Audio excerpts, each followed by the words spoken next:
ടർബോയിലെ climax ഫൈറ്റിന്റെ making video ഇറങ്ങിയിരുന്നു. നിങ്ങൾ എല്ലാവരും അത് കണ്ടു കാണുമായിരിക്കുമല്ലോ. അപ്പോൾ ആ ഒരു വീഡിയോന്റെ അവസാന ഭാഗത്ത് മമ്മൂക്ക ഇങ്ങനെ തലയിടിച്ച് വീഴുന്ന ഒരു സീൻ ഉണ്ടായിരുന്നു. ശരിക്കും അത് കണ്ടപ്പോൾ മനസ്സൊന്ന് പെടഞ്ഞു. മമ്മൂക്ക ഇങ്ങനെ വീഴുന്നു എന്നുള്ള കാര്യം ടർബോയിലെ സംവിധായകൻ വൈശാഖ് തന്ന ലേറ്റസ്റ്റ് ഇന്റർവ്യൂവിൽ പറഞ്ഞിരുന്നു. അപ്പോൾ ആ ഒരു സംഭവം, അതായത് വൈശാഖ് പറഞ്ഞതും ടർബോയുടെ ക്ലൈമാക്സ് ഫൈറ്റിന്റെ മേക്കിംഗ് വീഡിയോയിൽ സംഭവിച്ചിട്ടുള്ള ആ ഒരു കാര്യം കാണിക്കുന്ന ഒരു വീഡിയോ ഉണ്ട്. അപ്പോൾ ആ ഒരു വീഡിയോന്റെ ഒരു ക്ലിപ്പ് നമുക്കൊന്ന് കാണാം.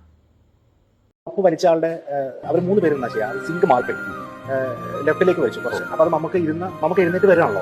അപ്പൊ നമ്മൾ ഒരാൾ നിന്ന് കഴിയുമ്പോഴാണ് നമുക്ക് ബാലൻസ് കിട്ടാറുള്ളത്. അപ്പൊ എഴുന്നേറ്റ് വരുന്ന സമയത്ത് തന്നെ ഡയറക്ഷൻ മാറി വന്ന് ഇയാൾ നമുക്ക് ഇടിച്ചു പോകും. നമുക്ക് കറങ്ങിപ്പോയി ഒരു ടേബിളിന്. അപ്പൊ അവിടെ നമുക്ക് ടേബിൾ സെറ്റ് ചെയ്ത് ട്യൂണ വെക്കുന്നത്. ആ ടേബിളിൽ പോയി തലയടിച്ച് മറിഞ്ഞ് ആ ടേബിളിന് അടിയിലേക്ക് വീഴും. നമുക്ക് നമ്മൾ ഒരു കൂട്ടം നിലവിൽ ആദ്യം കേട്ടത്. കാരണം ഇത്രയും അവിടെ നിന്നിരുന്ന എല്ലാവരും ഒരുമിച്ച് നിലവിളിച്ചു. ഞാൻ ഓടിപ്പോയി നമുക്ക് പിടിച്ച് കൊണ്ടുവന്നിട്ട് അവിടെ കസേരയിൽ ഇരുത്തിയിട്ട് നമുക്ക് ടൈപ്പ് പറഞ്ഞത് ഞാനിങ്ങനെ പറയുന്നത് കാണാം പേടിച്ചിട്ടേ.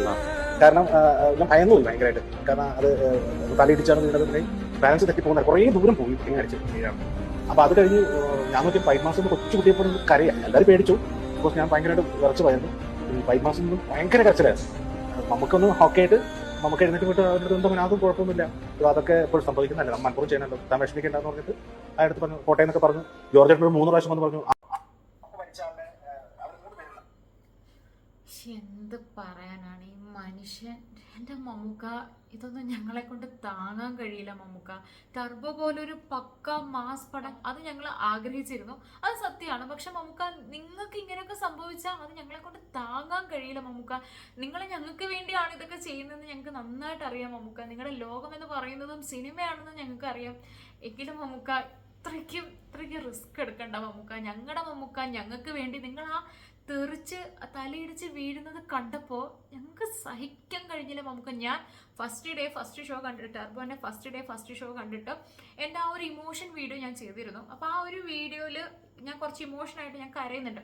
അപ്പോൾ അത് കണ്ടിട്ട് കുറേ പേര് ആ വീഡിയോൻ്റെ താഴെ കമൻറ്റ് ചെയ്യുക, അല്ലാണ്ട് എനിക്ക് മെസ്സേജ് ആയിട്ട് പറഞ്ഞ കാര്യമാണ്, ഒരു മാസ പടം കണ്ടിട്ട് കരയുന്ന വിഡ്ഢിയെ ആദ്യമായിട്ടാണ് കാണുന്നത്.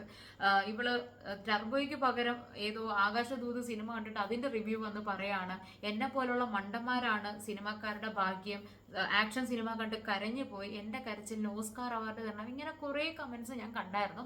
അവരോടൊക്കെ എനിക്ക് പറയാനുള്ള മറുപടിയാണ്, ടർബോയുടെ ഇപ്പൊ ഇറങ്ങിയ ഓരോ ഫൈറ്റിന്റെയും മേക്കിംഗ് വീഡിയോസ് അത് നിങ്ങൾക്ക് പടം കാണുമ്പോൾ മനസ്സിലാവും. പടത്തിൽ ഓരോ ഫൈറ്റ് സീൻസിലും അദ്ദേഹം എടുത്തിരിക്കുന്ന എഫോർട്സ് എന്തുമാത്രം എന്നുള്ളത്. എന്നുവെച്ചാൽ ഈ ഒരു 73ാമത്തെ വയസ്സിലും അദ്ദേഹത്തിന്റെ പാഷനോട് കാണിച്ച ആ ഒരു ഡെഡിക്കേഷൻ, അതിന്റെ ഫലമാണ് നമ്മുടെ ടർബോയിൽ ഓരോ ഫൈറ്റ് സീൻസും ഈ മേക്കിംഗ് വീഡിയോസ് ഒക്കെ. ശരിക്കും നമ്മൾ ഒരുപാട് ഇഷ്ടപ്പെടുന്ന ഒരു മനുഷ്യൻ, അയാൾ നമുക്ക് വേണ്ടി എഫേർട്സ് എടുക്കുന്ന കാണുമ്പോൾ, എന്ന് വെച്ചാൽ ആളുടെ ശരീരവും ആരോഗ്യവും വയസ്സും എല്ലാം മറന്ന് നമുക്ക് വേണ്ടി എഫേർട്ട് എടുക്കുന്നത് കാണുമ്പോൾ, അതിന്റെ റിസൾട്ട് കാണുമ്പോൾ നമ്മുടെ കണ്ണ് നിറയും. ആത്മാർത്ഥതയുള്ളവരുടെ കണ്ണ് എന്തായാലും നിറയും. അതാണ് ടർബോ കണ്ടപ്പോൾ എനിക്ക് സംഭവിച്ചത്. നമുക്ക് പറഞ്ഞ പോലെ എല്ലാവർക്കും എല്ലാം ഒന്നും ബിസിനസ് അല്ല കേട്ടോ, നിങ്ങളുടെ പൊളിറ്റിക്സും മറ്റെന്തോ ആണ്. അപ്പോൾ അതിന് വേണ്ടിയിട്ട് നല്ലത് കണ്ടാലും നിങ്ങൾ അതിനെ കുറ്റപ്പെടുത്തും, എന്നിട്ട് അതിന്റെ ഫ്രസ്ട്രേഷൻ താങ്ങാനാവാതെ വിളിച്ചിരുന്ന് കാര്യം ഇതാണ്.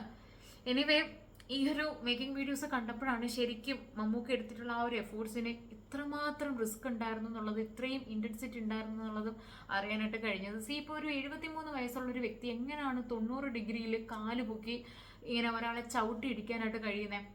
അല്ലെങ്കിൽ അത് പോട്ടെ, 73 വയസ്സുള്ള ഒരാൾ എങ്ങനെയാണ് തറയിൽ നിന്ന് എണീക്കുമ്പോൾ കൈ കുത്തി സപ്പോർട്ട് കൊടുക്കാതെ എഴുന്നേക്കാനായിട്ട് സാധിക്കുന്നത്? Mammukka is there. മമ്മൂക്കയെ കൊണ്ട് പറ്റും, ആ മനുഷ്യനെ കൊണ്ട് പറ്റും. കാരണം സിനിമയ്ക്ക് വേണ്ടി ഏത് പ്രായത്തിൽ എന്തും ചെയ്യാനും ആ മനുഷ്യനെ കൊണ്ട് സാധിക്കും. കാരണം അദ്ദേഹത്തിന്റെ ലോകം എന്ന് പറയുന്നത് തന്നെ സിനിമയാണ്. എനിക്ക് കൂടുതലൊന്നും പറയാനില്ല Mammookka. Love you so much Mammookka. We love you. By.